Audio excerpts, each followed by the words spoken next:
Next, you might move on to another classic business analyst activity, process modelling. The aim here is to identify what the business organisation does. Identify the business processes so that you can then analyse them in more detail, identify areas for improvement, and identify areas that might be automated using IT. For example, in this case, we have identified the 6 key business processes: enrolling, teaching and assessing students, finding them placements for work experience, and alongside that, creating courses and managing them. Business analysis makes extensive use of diagramming techniques. There are quite a few different techniques that might be used. In this case, you can see what is called a context diagram, where we've taken the results of the previous analysis of those business processes and shown them in a diagrammatic form. The idea is that a diagram can be concise, precise, and a good means of communication between the analyst, the project team, and the business stakeholders, because they're relatively easy to review. They're visual. In this case, on the context diagram, we've shown the college as a single box in the center of the diagram, and the entities that interact with the college around the outside shown in ellipses, such as students, content providers, and so on. And the interactions are shown with arrows representing flows of informational data. These correspond to the business processes we identified earlier: enrolling students, teaching students, and so on. In this case, the business process teach students corresponds with the data flows shown between the external entity students and the college, as shown here.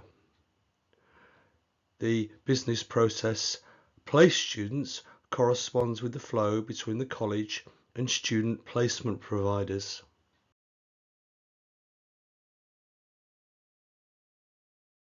Many of the documents produced need to be formally reviewed with the project team and business stakeholders to ensure that they are accurate and complete. So that's what you might do next. And typically a business analyst might chair and run this type of review. One of the things typically that you'll be checking is that the diagram accurately reflects the business and the business requirements. In other words, reflects the business needs of the organization.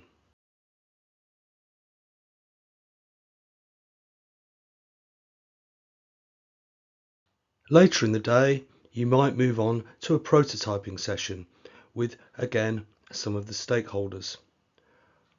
A prototype is a demonstration of a system function, often on screen, sometimes on paper, but the aim is to show the business users what you have in mind for a given part of the system, so they can see it, give you feedback, refine it, and eventually agree on the final version.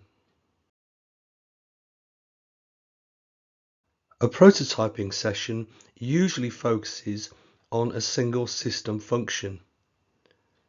In this case, for example, imagine that we decide to look at create courses.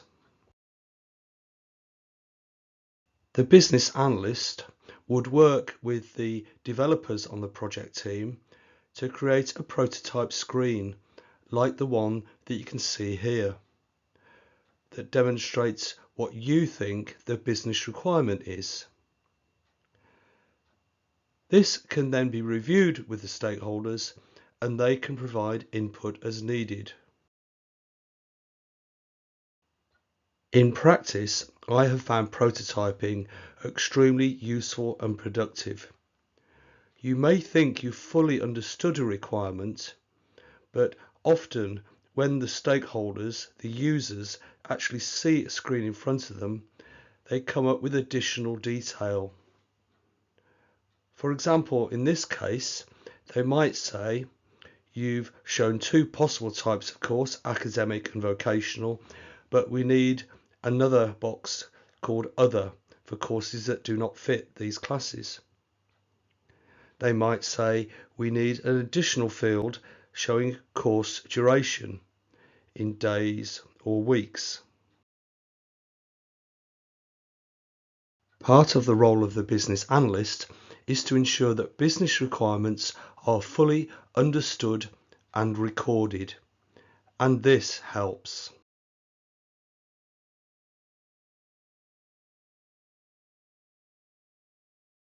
So, I hope that this has given you a better insight into the life of a business analyst and what business analysis involves in practice on a project.